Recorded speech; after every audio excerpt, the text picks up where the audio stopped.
So now I select this cloth. Go away. Why is not disturbing me? Go away. Go. God. Allow me to select my menus. Sure. Teams is troubling me. Go away, man. Okay. Okay. Field solvers. Initial state set for selected. So when I select the clock field, initial state set for selected. Now I'm in 144 frame. Now when I go back to first frame, it will be in the same state. See that? See, it is in the same state. So that's pretty cool. Yeah, you can even move this, but I won't recommend you to move this now because it's already in a good position now. Okay, so with this being selected, now I select all these 3D models. I go to my outliner, which is here. I select all the 3D models here, which is the table, top glass, then I think I go inside. The table bottom, and this is tabletop, stand, tray, butts, cup, then cloth. I select only the 3D models there. Nothing. Don't select anything else except the polygon models. I could see the polygon models just by looking at the shapes they're given in the outliner. Now with that all being selected, I can just export them. I think I'm missing something there. The poly surface, which is the stop table. Yeah, I didn't name it since. Okay. Anyway, search all the objects there, and mostly I would select the objects and I press 0 to check, okay, whether I did selected everything or not. Yes, it seems I selected everything. Okay, now I go to file, I'll export selection to my file scenes, Keyshot LR2. Let me choose this. Export selection. What did I save the format into? OBJ or FBX? Have you guys noted that? See, whatever I taught you now, this is just for your understanding. I don't need to teach you cloth. Okay, I'm just teaching you. This is also a good way to showcase your artworks or showcase your 3D modeling work. Okay, you have any questions till this time? Now we are going to the software, Keyshot, and we are going to do it in less than 15 minutes. Then I can leave you. Sorry, my Explorer, and this is where I save the file. Let me open Keyshot. Okay, Keyshot is open. So yeah, let's go to File, Import. So Keyshot LR2 OBJ file, which is of 2 MB.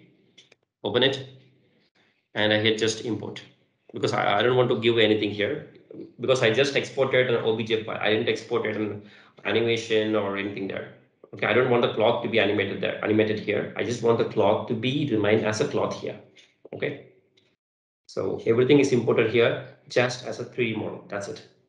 And guys, this is Keyshot where you can go to the render menu there. That you can find past real-time render. When you hit past real-time render, your render will be past. By real-time, by default, when you open the software, it would start to render everything. So there is also another shortcut key. You can unpass by shift P, or you can just click here, or you can access from the menu. Okay, now look at that. Now it's rendering. I can just left click and drag. And this middle click is for tracking, and just mouse wheel to zoom in, zoom out. And you go to your image menu. There you can find resolution presets. So there you can find landscape, and here you can choose whatever the render format that your system could capable to render. My system could capable to render now full HD, but anyway you can go with 640 by 480 also. That would also do. Okay, so you can decide which one you want your system to render with. 1024 by 768, then you can go with that also.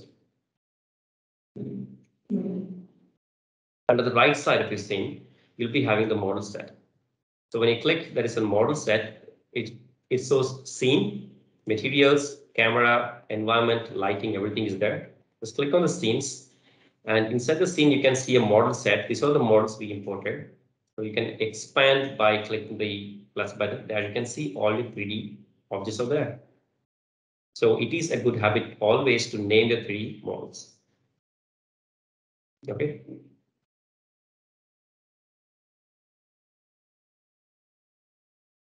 So from here you can just render. So now I come to the left side. There I can find many things over there. Maybe I go with a wooden first. I go with the wood. So there's a wood shape. I can select any wood. Maybe let me check with this. And this is the table, right? This object name I have not named properly. I think which is when you put your mouse, it could show you, okay, this is a table bottom, table top, or this is a table bottom. So table bottom and this one, no, this one.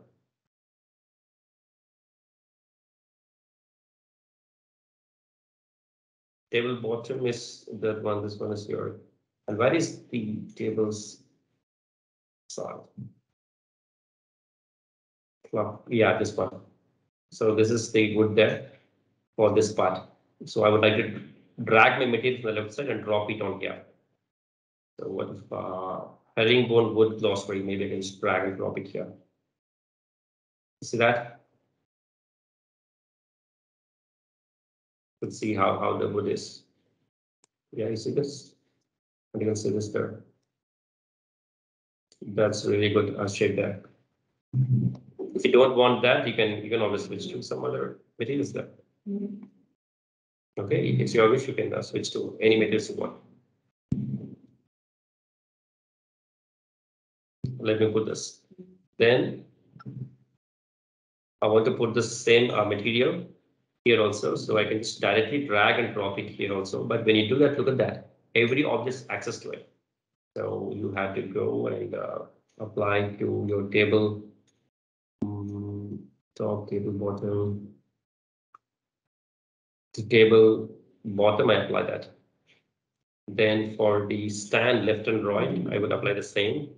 Stand left and stand right. Just left click, drag and drop. Not a big deal there. Okay.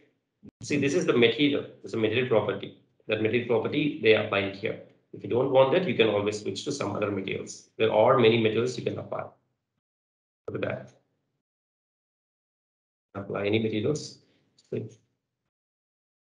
One thing is you should UV unwrap your 3D model and bring it here.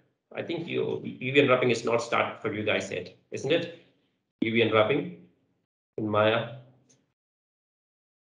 Have we discussed about UV unwrapping in your classes, pa? In your 3D modeling classes?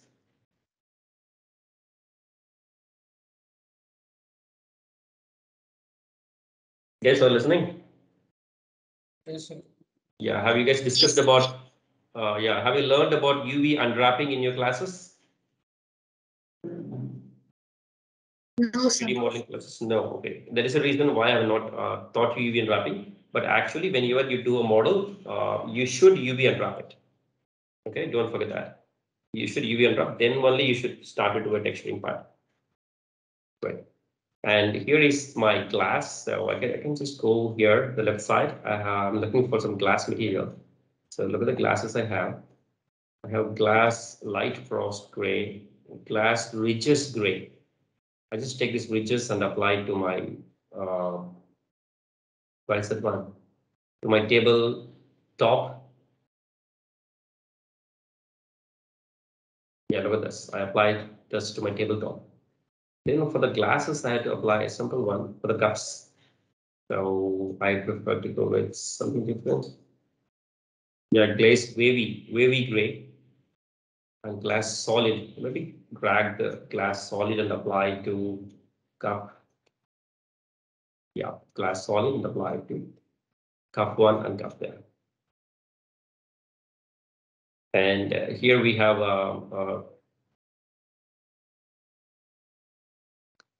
always go to glass black. So I apply to my gray, but doesn't look good. Maybe I can pick something else. So for the ashtray, I prefer to go with some other material. Maybe a cluster.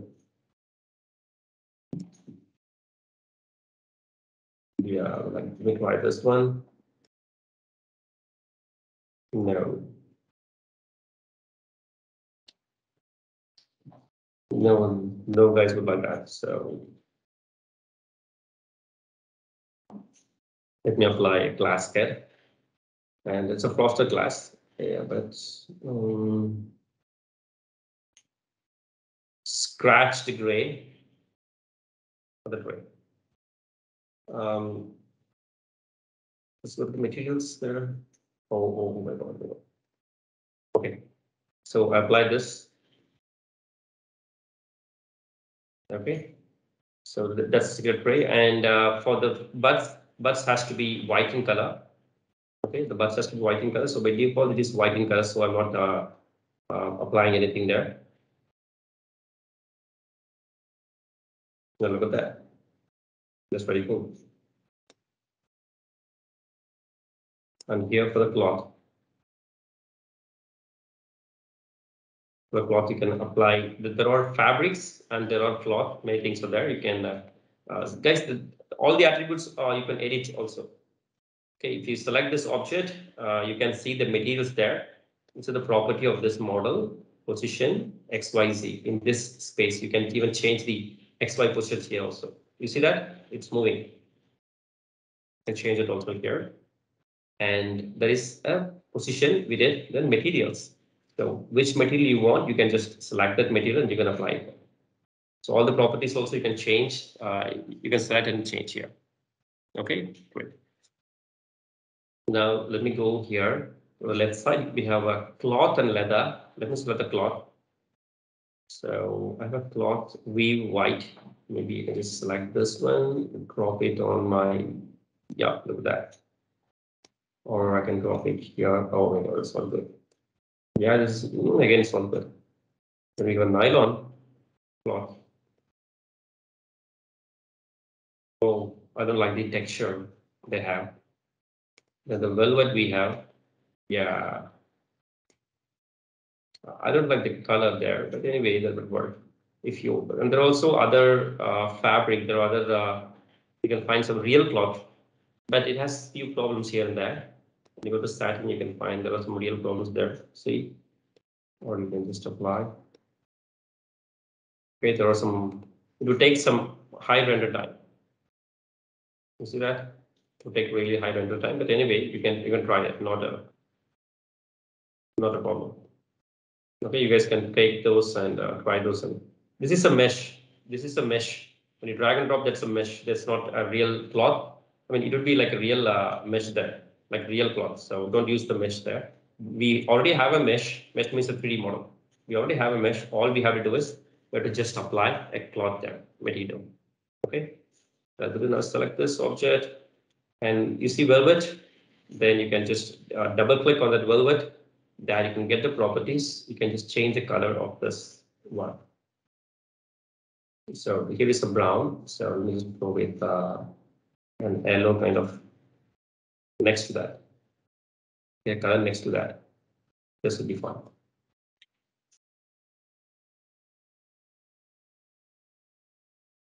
Not too much, not too bright.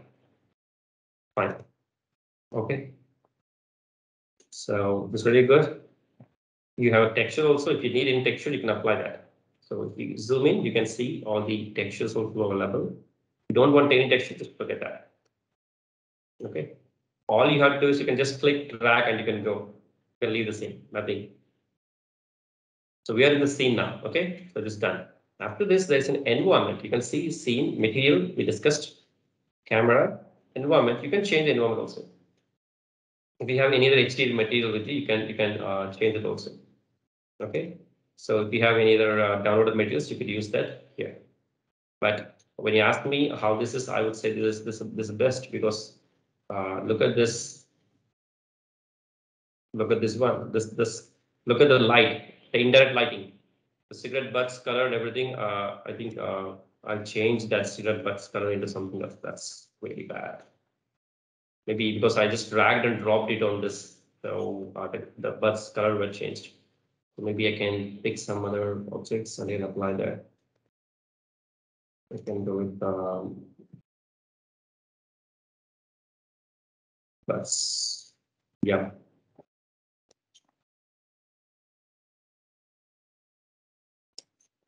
Yeah, look at that.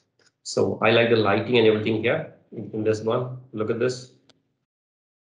You can see indirect lighting. Look at this. No matter wherever you go, however you put the camera, you are getting a proper rendering there. Look at that. It's a different glass material. You can see the quality there, like a zigzag, because it's this. Look at this. So that's the material we apply. Whereas this glass is a different material. Whereas the glass on which your object is there, that has a different material. And this is a cloth. Look at the material of the cloth. Yeah, the material is also good, and yeah, look at this. That's very shit. This detail you can achieve only from Maya. The way you model, the way you are planning to present your shot, okay, that makes your output much better. Okay, so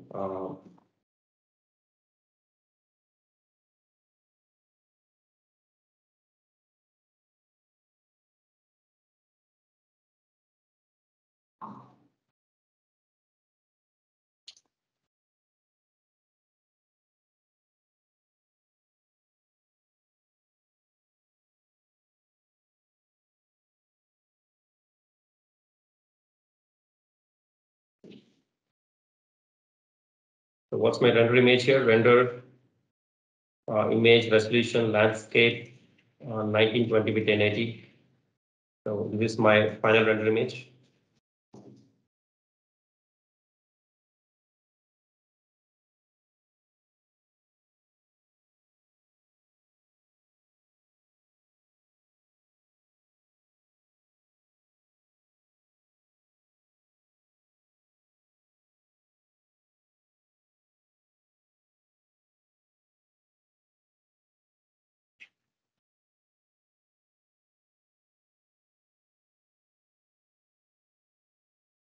Yeah, for because I want to show the table shape there. Okay. I don't want this space. This space I don't want to show that. Fine. That's it, guys. My rendering is done. Look at this. Because it's real-time rendering, everything is happening there, and my image is ready. So what is next? I can just render this.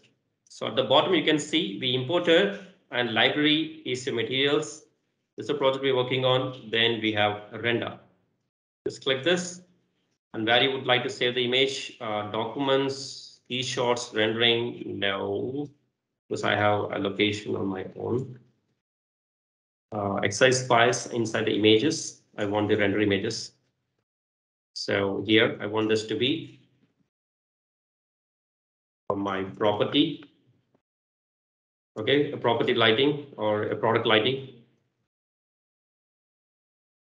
And this is the resolution, and I want the quality to be JPEG with TIFF. It's okay because TIFF.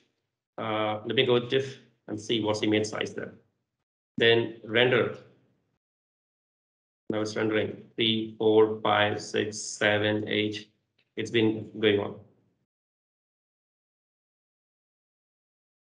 Because you guys know that TIFF would be highest image standard quality. You can also do it using JPEG or something else.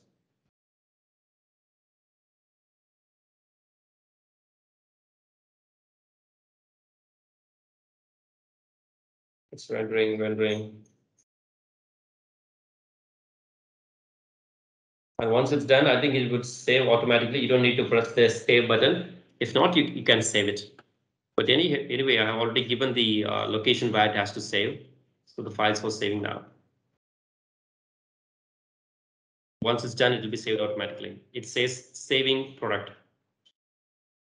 So maybe I think it should have saved the file. Let me check that.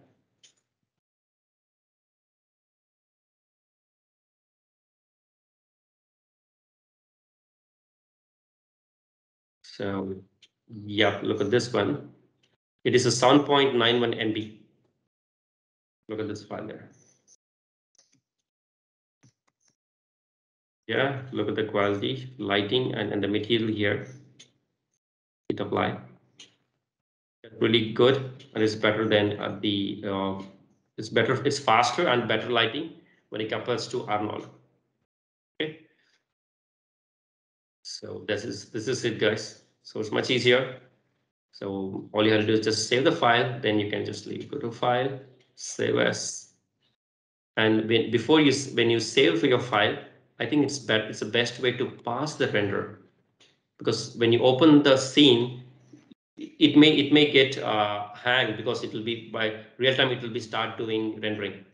So whenever you set the scene, then you can, or whenever after you open the scene, when the scene gets loaded, then when you feel everything is set, then you can unpass it. So with this condition, I'm just saving this file. So save as Keyshot Lighting. So the file is saved. Now, if you guys have any questions for me, I would happy to take that. Environment here, and this is HDR image. So when you click this folder, you can choose if whatever HDR images you have. I don't have HDR images now, but we can change that. The background, yeah, and you can have HDR editor. You can bring it there. When you open the HDR editor, you can see the brightness, contrast, everything is there. Maybe if you notch it down, maybe you can see the background there. Okay, and there's a transform. You can tilt the angle of the HDR image. You see that? So when you tilt, you can see the HDR image angle there. So the image itself is white in color, or white with black. So we are getting this HDR image. So if you want, you can change this HDR image. So instead of startup HDR, if you have any, just click and load that HDR image. You can download from Google HDR images. There are many free images there. Then you can get it from there. Okay. Maybe I think we have you from our lighting and rendering class materials. And I don't know where I kept it, man. We have too many files there. Did I have any HDR here? No. But you can change it, Bob. Thank you. And you have sun and sky also. Yeah, look at that. That was also good. But I go with this image. And regarding this BG, I think there should be an environment here on the left side. Yeah, look at that. This is good. But outdoor, we have all the images. Yeah, outdoor images. I can just drag and drop it here. Oh, look at that. This is what you want, right? Good. I just drag and drop this here. Okay. I put this table on the road, and oh god, it's too bad of you, because you wanted this background. Okay. Yeah. Look at that. Outside the office, I was enjoying for the whole night. Yeah. It looks good, man. Pretty good and decent. Good one. You guys can try that. And there's a studio. This is for product lighting. So go for outdoor and try this. Thanks for the question, Doc. So that you can animate it here. You can select your camera and you can animate it here with that. So that's what animation we could do here. Okay.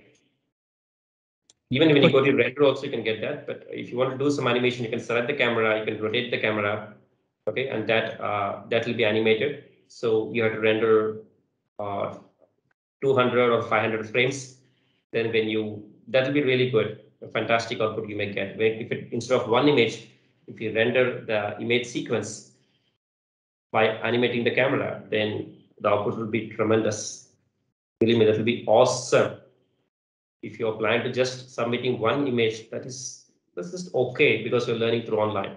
But imagine if you're trying to animate and submit it as a video for each product.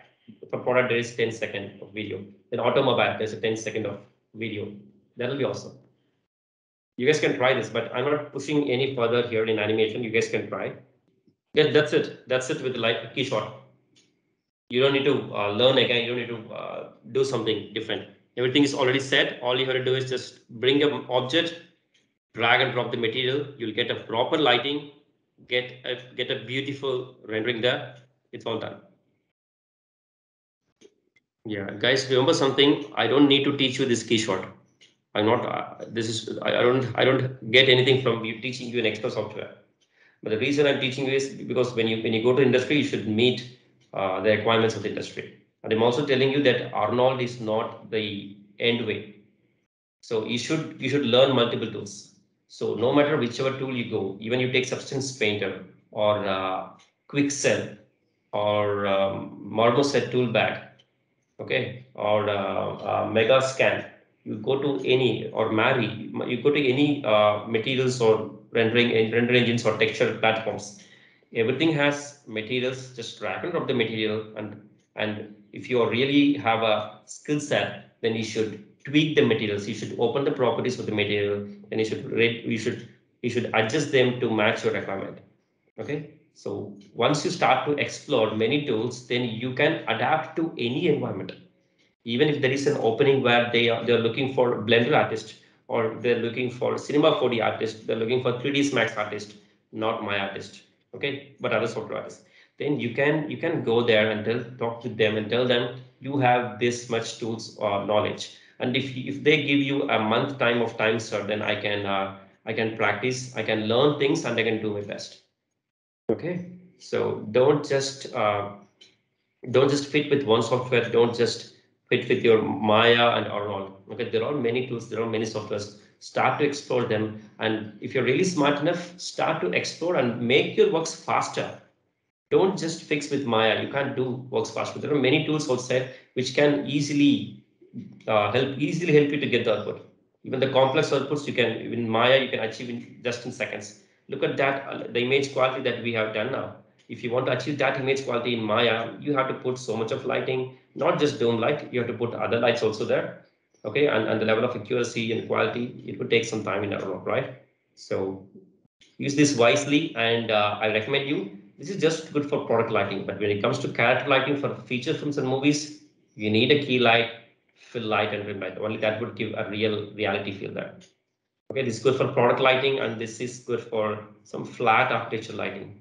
But when it comes to feature films lighting or character lighting, you have to go with Arnold, V-Ray, or any other, not V-Ray, Arnold or Redshift kind of softwares. Because Arnold has a lot of features that you can customize. You can change whatever you want. That kind of flexibility you can't access from other softwares. But if you're not good in lighting, if you don't know what to do with, then go for Keyshot. Then go for V-Ray. That's a good shot there. Okay, V-Ray is too big, guys. V-Ray is way too big, and it would take a lot of time to render. I hope you guys understood. And if you don't have any questions, we can leave. Shall we? And Sure. please do practice this, and let me know if you render something beautiful there. Please do post your render images in the group. Okay.